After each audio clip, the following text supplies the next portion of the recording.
എത്താൻ വേണ്ടിയിട്ട് നമ്മൾ പഠിച്ചാൽ മാത്രം പോരാ അല്ലേ. നമ്മൾ എഴുതുന്നത് നമ്മുടെ ടീച്ചേഴ്സിന് മനസ്സിലാവുന്ന രീതിയിൽ വളരെ വൃത്തിയായിട്ട് എഴുതുക എന്ന് പറയുന്നത് ഏറ്റവും ഇമ്പോർട്ടൻ്റ് ആയിട്ടുള്ള ഒരു കാര്യമാണ്. അപ്പോൾ ഹാൻഡ് റൈറ്റിംഗ് ഫുൾ മാർക്കിലേക്ക് നമ്മൾ എത്തിക്കാനുള്ള അല്ലെങ്കിൽ ടീച്ചേഴ്സിൻ്റെ ഇംപ്രഷൻ അടിപൊളിയാക്കാനുള്ള ഏറ്റവും ഇമ്പോർട്ടൻ്റ് ആയിട്ടുള്ള കാര്യം ഹാൻഡ് റൈറ്റിംഗ് തന്നെയാണ്. അപ്പോൾ പലരുടെ ലൈഫിലും നമ്മുടെ ഹാൻഡ് റൈറ്റിംഗ് മോശമായതുകൊണ്ട് തന്നെ ഫുൾ മാർക്കിലേക്ക് എത്താൻ പറ്റാത്ത ചില അവസ്ഥകൾ ഉണ്ടായിട്ടുണ്ടാവും. അല്ലെങ്കിൽ ടീച്ചേഴ്സിന് വായിച്ച് മനസ്സിലാക്കി എടുക്കാൻ പറ്റാത്ത കാരണം നിങ്ങളുടെ മാർക്ക് കുറഞ്ഞ അവസരങ്ങൾ ഉണ്ടായിരിക്കും. അപ്പോൾ നിങ്ങൾ വിഷമിക്കേണ്ട ആവശ്യമില്ല. ഈ ഹാൻഡ് റൈറ്റിംഗ് എന്ന് പറയുന്നത് ഇനി എനിക്ക് ഇംപ്രൂവ് ചെയ്യാൻ പറ്റില്ലേ, അല്ലെങ്കിൽ ഈ ബാഡ് ഹാൻഡ് റൈറ്റിംഗ് കൊണ്ട് ഞാൻ ഇനി എന്താണ് ചെയ്യുക എന്നൊക്കെ ആലോചിക്കുന്ന മക്കൾക്ക് ഉറപ്പായിട്ടും ഒരു സൊല്യൂഷനാണ് ഈ ഒരു വീഡിയോ എന്ന് പറയുന്നത്. ഈ വീഡിയോ നിങ്ങൾ മൊത്തത്തിൽ കാണുക മക്കളെ, നിങ്ങൾക്കുള്ള സൊല്യൂഷൻ ഈ വീഡിയോയിലുണ്ട്. അപ്പോൾ ബാഡ് ഹാൻഡ് റൈറ്റിംഗ് അല്ലേ. അപ്പോൾ നിങ്ങൾക്കറിയാം എങ്ങനെയാണ് നമ്മളുടെ ഹാൻഡ് റൈറ്റിംഗ് നമുക്ക് ഇമ്പ്രൂവ് ചെയ്യാൻ വേണ്ടി പറ്റുക. അപ്പോൾ ഇമ്പ്രൂവ് ചെയ്യണം എന്നുണ്ടെങ്കിൽ നമ്മുടെ പ്രോബ്ലംസ് നമ്മൾ മനസ്സിലാക്കേണ്ടതുണ്ട്. എന്താണ് അല്ലെങ്കിൽ എന്തുകൊണ്ടാണ് എൻ്റെ ഹാൻഡ് റൈറ്റിംഗ് വളരെ മോശമായിട്ട് പോകുന്നത്, അല്ലെങ്കിൽ ഹാൻഡ് റൈറ്റിംഗ് അല്ലെങ്കിൽ എന്താണ് പ്രോബ്ലം എന്ന് മനസ്സിലാക്കിയതിന് ശേഷം മാത്രമാണ് നമുക്കതിൻ്റെ സൊല്യൂഷനിലേക്ക് എത്താൻ പറ്റുള്ളൂ അല്ലേ. അപ്പോൾ നിങ്ങൾ മനസ്സിലാക്കേണ്ട കുറച്ച് കാര്യങ്ങളെന്ന് പറയുന്നത്, അല്ലെങ്കിൽ മേജർ ആയിട്ടുള്ള നമ്മുടെ മിസ്റ്റേക്സ് അല്ലെങ്കിൽ നമുക്ക് ഫുൾ മാർക്കിലേക്ക് എത്താൻ പറ്റാത്ത ഒരവസ്ഥ വരുന്ന ഹാൻഡ് റൈറ്റിംഗ് മൂലമുള്ള പ്രശ്നങ്ങൾ എന്ന് പറയുന്നത്, ഒന്നാമത്തെ സാധനം നമ്മൾ എഴുതുന്നത് വളരെ ബാഡ് ആയിട്ടുള്ള റൈറ്റിംഗ് ആയതുകൊണ്ട് തന്നെ ടീച്ചേഴ്സിന് അത് വായിച്ചു കഴിഞ്ഞാൽ മനസ്സിലാവുന്നില്ല. നിങ്ങൾ കറക്റ്റ് ആയിട്ടുള്ള എക്സ്പ്ലനേഷൻസ് തന്നെയായിരിക്കും എഴുതിയിട്ടുണ്ടാവുക, പക്ഷേ ടീച്ചേഴ്സിന് നിങ്ങളുടെ ബാഡ് റൈറ്റിംഗ് ആയത് കാരണം അത് വായിച്ച് മനസ്സിലാക്കി എടുക്കാൻ പറ്റാത്തത് കൊണ്ട് തന്നെ ആ ഫുൾ മാർക്കിലേക്ക് നിങ്ങൾക്ക് എത്താൻ പറ്റാത്ത ഒരവസ്ഥ നമുക്ക് വളരെ വിഷമം തരുന്ന ഒരു കാര്യമാണ്.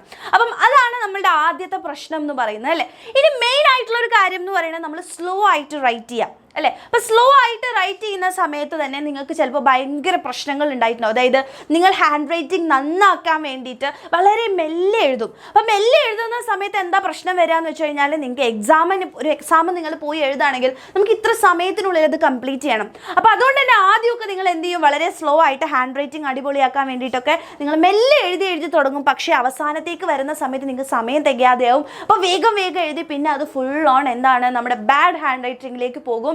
ആൻഡ് നിങ്ങളുടെ സാധാരണ ഹാൻഡ് റൈറ്റിങ്ങിൽ നിന്നും ഏറ്റവും മോശമായിട്ടുള്ള ഹാൻഡ് റൈറ്റിങ്ങിലേക്ക് അത് മാറിപ്പോവും അല്ലേ. അപ്പോൾ ടെൻഷൻ ആവുന്ന സമയത്തും വേഗം എഴുതുന്ന സമയത്തും നമ്മളുടെ ഹാൻഡ് റൈറ്റിംഗ് മോശമായിട്ട് പോകാനുള്ള സാധ്യതകളുണ്ട്. അപ്പോൾ അതും ഒരു വലിയ മിസ്റ്റേക്ക് തന്നെയാണ്. ഇനി അടുത്ത കാര്യം എന്ന് പറയുന്നത്, മിസ് നേരത്തെ പറഞ്ഞ പോലെ തന്നെ ആദ്യം നിങ്ങൾ വളരെ നന്നായിട്ട് എഴുതും അല്ലേ. വളരെ നന്നായിട്ട് എഴുതി പോരും. ആൻഡ് അവസാനത്തേക്ക് എത്തുന്ന സമയത്ത് ഇതേപോലെ തന്നെ സമയം കിട്ടാത്ത ഒരവസ്ഥ വരുന്ന സമയത്ത് നമ്മൾ എന്ത് ചെയ്യും, അത് ഭയങ്കരമായിട്ടുള്ള ഒരു വൃത്തികെട്ട അല്ലെങ്കിൽ എന്താ പറയുക, ഒരു ബാഡ് ഹാൻഡ് റൈറ്റിങ്ങിലേക്ക് അത് പോകുന്നതായിട്ട് നിങ്ങൾക്ക് ഫീൽ ചെയ്യും അല്ലേ. അപ്പം അതുകൊണ്ട് തന്നെ നമുക്ക് മാർക്ക് ഫുള്ളിലേക്ക് എത്താൻ വേണ്ടി പറ്റാത്ത ഒരവസ്ഥ വരും. അപ്പം ഇതിനെല്ലാം നിങ്ങൾക്ക് എന്തുണ്ട്, ഒരുപാട് സൊല്യൂഷൻസ് നമുക്ക് എന്ത് ചെയ്യാൻ പറ്റും. അപ്പോൾ ആദ്യത്തെ സാധനം എന്ന് പറയുന്നത്, അല്ലെങ്കിൽ ആദ്യത്തെ ഒരു സൊല്യൂഷൻ എന്ന് പറയുന്നത് വാമപ്പ് എക്സസൈസ് ആണ്. അതായത് നിങ്ങൾ ഒരു സാധനം എഴുതാൻ വേണ്ടി പോകുന്നതിന് മുമ്പ് എന്ത് ചെയ്യാം, നിങ്ങളൊരു വാമപ്പ് എക്സസൈസ് ചെയ്യുക. വെറുതെ നിങ്ങൾ ഒരു പേജ് അല്ലെങ്കിൽ ഒരു പേജിൻ്റെ അവസാനം എടുത്തിട്ട് ചുമ്മാ നിങ്ങൾ എന്ത് ചെയ്യുക, അതിലേക്ക് വെറുതെ ഇങ്ങനെ നിങ്ങളുടെ ഹാൻഡൊക്കെ ഒന്ന് എന്ത് ചെയ്യുക, വെറുതെ ഒന്ന് എന്ത് ചെയ്യാം, ഒന്ന് വാമപ്പ് ചെയ്യുക. അപ്പോൾ ജസ്റ്റ് കുത്തി വരയുന്ന പോലെ എന്തെങ്കിലും ചെയ്താൽ മതി. അതായത് നിങ്ങൾ എന്താ ചെയ്യേണ്ടതെന്ന് വെച്ച് കഴിഞ്ഞാൽ, ആദ്യം ഇങ്ങനെ കുറേ ലൈൻസ് ഇടുക. അതുപോലെ തന്നെ ഇങ്ങനെ കുറേ ലൈൻസ് ഇടുക. ഇങ്ങനെ ലൈൻസ് ഇട്ട് പോവുക. ഓക്കെ. അതുപോലെ തന്നെ ഇങ്ങനെ ചെയ്യാം. അപ്പം അങ്ങനെ നിങ്ങൾ എന്ത് ചെയ്യുക, ഒരു 30 സെക്കൻഡ്സ് നിങ്ങളുടെ ഹാൻഡ് വളരെ ഫ്ലെക്സിബിൾ ആവുന്ന രീതിയിൽ. അപ്പോൾ നമുക്കറിയാം ഹാൻഡ് റൈറ്റിംഗ് എപ്പോഴും അടിപൊളി ആവണം എന്നുണ്ടെങ്കിൽ നമ്മുടെ ഹാൻഡ് വളരെ ഫ്ലെക്സിബിൾ ആവണം. അപ്പോൾ ഫ്ലെക്സിബിൾ ആയിട്ട് നമുക്ക് എഴുതാൻ പറ്റണം. അപ്പോൾ അതുകൊണ്ട് തന്നെ നിങ്ങളുടെ ഹാൻഡ് വളരെ ഫ്ലെക്സിബിൾ ആക്കാൻ വേണ്ടിയിട്ട് നമ്മൾ എന്ത് ചെയ്യുക, എക്സസൈസ് ചെയ്യാം. അപ്പോൾ അത് കറക്റ്റായിട്ട് നിങ്ങൾ എഴുതണം എന്നില്ല. ഇതുപോലെയുള്ള കേർവ്സ്, അതുപോലെ തന്നെ ലൈൻസ്, അങ്ങനെ നമുക്ക് പറ്റുന്ന രീതിയിൽ ഒരു 30 സെക്കൻഡ്സ് നിങ്ങൾ എന്ത് ചെയ്യാം, ഇതേപോലെ ഒന്ന് എക്സസൈസ് ചെയ്യാൻ വേണ്ടി ശ്രമിക്കുക. ഓക്കെ. അപ്പം എന്താ ചെയ്യേണ്ടതെന്ന് വെച്ചാൽ, ആദ്യം കുറച്ച് ലൈൻസ് ഇടാം. ഓക്കെ. ആദ്യം നിങ്ങൾ എന്താ ചെയ്യേണ്ടതെന്ന് വെച്ച് കഴിഞ്ഞാൽ, കുറച്ച് ലൈൻസ് ഇടുക. ഇതുപോലെ ഇങ്ങനെ ലൈൻസ് ഇട്ട് നോക്കുക. ഓക്കെ. അതുപോലെ തന്നെ എന്ത് ചെയ്യുക, ഇങ്ങനെ ഹൊറിസോണ്ടൽ ആയിട്ടുള്ള ഇതുപോലെ ലൈൻസ് ഇടുക. ആൻഡ് അതുപോലെ തന്നെ കേർവ്സ്, ഇതുപോലെ ഇങ്ങനെ കേർവ്സ് ഒക്കെ വരയ്ക്കാൻ വേണ്ടി നോക്കുക. അപ്പം അങ്ങനെ കൃത്യമായിട്ടൊരു 30 സെക്കൻഡ്സ് നിങ്ങൾ വാമപ്പ് എക്സസൈസ് കൊടുക്കുക. നിങ്ങളുടെ ഹാൻഡിനെ ഒന്ന് എന്ത് ചെയ്യുക, വാമപ്പ് ചെയ്തെടുക്കുക. ഓക്കെ. അതാണ് മെയിനായിട്ട് ആദ്യം നിങ്ങൾ ചെയ്യേണ്ട കാര്യം. പിന്നെ നമ്മൾ ചെയ്യുന്ന കുറച്ച് മിസ്റ്റേക്സ്, അല്ലെങ്കിൽ നമ്മുടെ ഹാൻഡ് റൈറ്റിംഗ് വളരെ അല്ലെങ്കിൽ എന്താണ് നമ്മളുടെ ഹാൻഡ് റൈറ്റിങ്ങിലുള്ള പ്രശ്നം എന്നുള്ള കാര്യം നമ്മൾ ആദ്യം മനസ്സിലാക്കണം അല്ലേ. അപ്പം എല്ലാവർക്കും ഒരേ പ്രശ്നമായിരിക്കില്ല ഹാൻഡ് റൈറ്റിങ്ങിൽ ഉണ്ടാവുന്ന, അല്ലെങ്കിൽ ഹാൻഡ് റൈറ്റിംഗ് വൃത്തികേടാവുന്നതിന് ഒരുപാട് കാരണങ്ങളുണ്ട്. അപ്പോൾ ആദ്യം നമ്മൾ എന്താ ചെയ്യേണ്ടതെന്ന് വെച്ചാൽ എൻ്റെ ഹാൻഡ് റൈറ്റിങ്ങിൽ എന്തൊക്കെയാണ് പ്രശ്നങ്ങളുള്ളത് എന്നുള്ളത് നമ്മൾ ആദ്യം മനസ്സിലാക്കണം. എന്നാലാണ് നമുക്കതിന് സൊല്യൂഷൻ ഉണ്ടാക്കാൻ പറ്റും. അപ്പോൾ കുറച്ച് ഹാൻഡ് റൈറ്റിങ്ങിൽ വരുന്ന പ്രശ്നങ്ങൾ മിസ്സ് പറഞ്ഞുതരാം. ഇതിൽ നിങ്ങളുണ്ടോ എന്നുള്ള കാര്യം ഒന്ന് ആലോചിക്കുക, അല്ലെങ്കിൽ ഈ പ്രശ്നങ്ങൾ നിങ്ങൾക്ക് വരുന്നുണ്ടോ എന്നുള്ളതും കൂടെ ഒന്ന് ആലോചിക്കാം. അപ്പോൾ ആദ്യത്തെ പ്രശ്നം എന്ന് വെച്ചാൽ ഗ്യാപ്പ് ബിറ്റ്വീൻ ദ വേർഡ്സ് ആണ്. അതായത് നമ്മളിപ്പോൾ എന്തെഴുതാം, ഇപ്പോൾ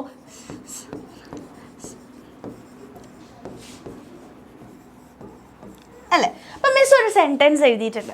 പക്ഷേ ഈ സെൻറ്റൻസ് കാണുമ്പോൾ തന്നെ നിങ്ങൾക്ക് മനസ്സിലാക്കാം അല്ലേ, സ്നേഹ കഴിഞ്ഞു കഴിഞ്ഞാൽ ദാ ഇവിടെ ഒരു വലിയ ഗ്യാപ്പ് തന്നെ മിസ് ഇട്ട് വെച്ചിട്ടുണ്ട് അല്ലേ. ഇവിടെ നോക്കിയാൽ വലിയ ഗ്യാപ്പ്, ഓരോ വേർഡ്സിൻ്റെ ഇടയിലും വളരെ ബിഗ് ആയിട്ടുള്ള എന്താണ് ഗ്യാപ്പ് അല്ലേ.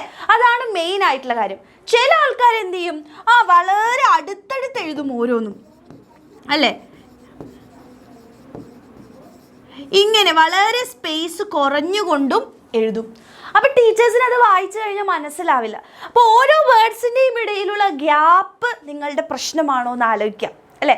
ഗ്യാപ്പ് ഞാൻ കൂടുതലാണോ ഇടുന്നത് അതോ വളരെ കുറവാണോ ഇടുന്നത്, വേർഡ്സ് തമ്മിൽ മനസ്സിലാക്കാനുള്ള അല്ലേ, അല്ലെങ്കിൽ വേർഡ്സ് തമ്മിൽ ആ ഒരു സെപ്പറേഷൻ നിങ്ങൾക്ക് മനസ്സിലാവുന്ന രീതിയിലുള്ള ഗ്യാപ്പ് മാത്രമാണ് നമുക്ക് അവിടെ ആവശ്യമുള്ളൂ. അപ്പോൾ എപ്പോഴും ശ്രദ്ധിക്കുക, നമ്മൾ ഒരു സെൻറ്റൻസ് എഴുതുന്ന സമയത്ത് ഓവറായിട്ടുള്ള ഗ്യാപ്പും വളരെ വൃത്തികേടായിരിക്കും കാണാൻ വേണ്ടിയിട്ട്, വളരെ ബാഡാണ് അല്ലേ. ഇത് കാണുമ്പോൾ തന്നെ നമുക്ക് ഇഷ്ടപ്പെടണമെന്നില്ല. നമ്മുടെ ടീച്ചേഴ്സ് ആണെങ്കിലും വായിക്കുമ്പോൾ ഒരുപാട് ഗ്യാപ്പ് വന്നു കഴിഞ്ഞാലും പ്രശ്നമാണ്, തീരെ ഗ്യാപ്പ് ഇല്ലെങ്കിലും എന്താണ് പ്രശ്നം തന്നെയാണ്.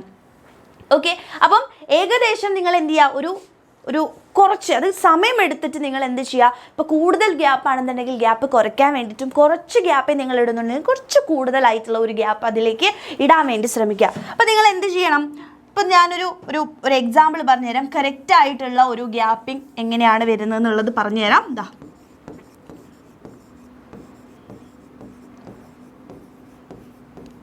ഓക്കെ, ഇത്രയും മാത്രം മതി.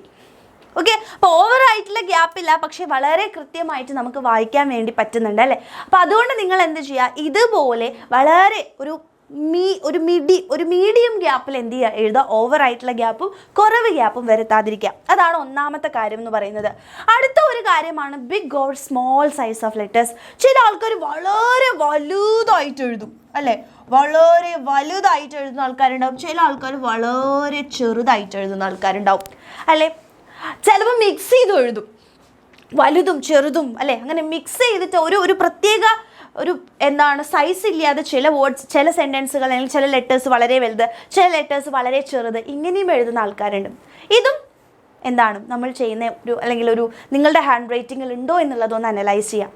എന്നിട്ട് എന്ത് ചെയ്യണം, നിങ്ങൾ മനസ്സിലാക്കുക, ഓവർ വലുപ്പമായിട്ട് എഴുതിയാലും വളരെ ചെറുതായിട്ട് എഴുതിയാലും നമുക്ക് എന്താണ് ബുദ്ധിമുട്ട് തന്നെയാണ് അല്ലേ. അപ്പോൾ വായിക്കുന്ന സമയത്ത് അല്ലെങ്കിൽ നിങ്ങളുടെ ഹാൻഡ് റൈറ്റിംഗ് വളരെ മോശമാവാൻ അത് കാരണമാവും. അപ്പോൾ എപ്പോഴും ആദ്യം നമ്മൾ പ്രാക്ടീസ് ചെയ്യുക. വലിയ ആൾക്കാരാണെങ്കിൽ കുറച്ച് മീഡിയത്തിലേക്ക് കൊണ്ടുവരിക, ആൻഡ് വളരെ ചെറുതാണെന്നുണ്ടെങ്കിലും എന്ത് ചെയ്യുക, കുറച്ച് വലുപ്പം കൂട്ടാൻ വേണ്ടി ശ്രമിക്കുക. ഓക്കെ, അപ്പോൾ അതാണ് മെയിൻ ആയിട്ടുള്ള കാര്യം എന്ന് പറയുന്നത് നിങ്ങളുടെ ഹാൻഡ് റൈറ്റിങ്ങിൽ. അതുപോലെ തന്നെ എഴുതുമ്പോൾ എല്ലാ ലെറ്റേഴ്സും വളരെ ഈക്വലി അല്ലെങ്കിൽ വലിപ്പം കറക്റ്റായിട്ട് തന്നെ എന്ത് ചെയ്യുക, കൊണ്ടുവരാൻ വേണ്ടി ശ്രമിക്കുക. അപ്പോൾ ആദ്യം എഴുതുമ്പോൾ നിങ്ങൾക്ക് ബുദ്ധിമുട്ടുണ്ടാവും. അപ്പോൾ വളരെ സ്ലോ ആയിട്ട് എഴുതി പഠിക്കുക. അതിനുശേഷം നിങ്ങൾ എന്ത് ചെയ്യുക, വലുതാക്കി, അതായത് കറക്റ്റായിട്ട് സ്പീഡിലേക്ക് കൊണ്ടുവരിക. ആദ്യം എഴുതുമ്പോൾ വളരെ സ്ലോ ആയിട്ടായിരിക്കും ഫീൽ ചെയ്യുക. അപ്പോൾ ഈ ഒരു സമയങ്ങളിൽ നിങ്ങൾ അതിന് പ്രാക്ടീസ് ചെയ്യാൻ വേണ്ടി ശ്രമിക്കുക. അപ്പോൾ കിട്ടുന്ന സമയത്തൊക്കെ എന്ത് ചെയ്യുക, എഴുതി നോക്കാൻ വേണ്ടി എൻ്റെ കുട്ടികൾ ശ്രമിക്കുക കേട്ടോ. അടുത്തതാണ് തിക്ക് റൈറ്റിങ്സ് അല്ലേ. നമ്മൾ ചില ആൾക്കാരുണ്ട് നമ്മളുടെ പെന്നിനെ വളരെ ഇങ്ങനെ പിടിക്കുന്ന ആൾക്കാരുണ്ട്, അതുപോലെ തന്നെ ഇങ്ങനെ എങ്ങനെ പിടിക്കുന്നു എന്നതിലല്ല, ചില ആൾക്കാർ വളരെ പ്രഷറൈസ് ചെയ്ത് എഴുതും. അതായത് വളരെ തിക്കായിട്ട് ഇങ്ങനെ അല്ലേ, വളരെ തിക്നെസ്സിൽ വളരെ പ്രഷറൈസ് ചെയ്ത് എഴുതുന്ന ആൾക്കാരുണ്ട്.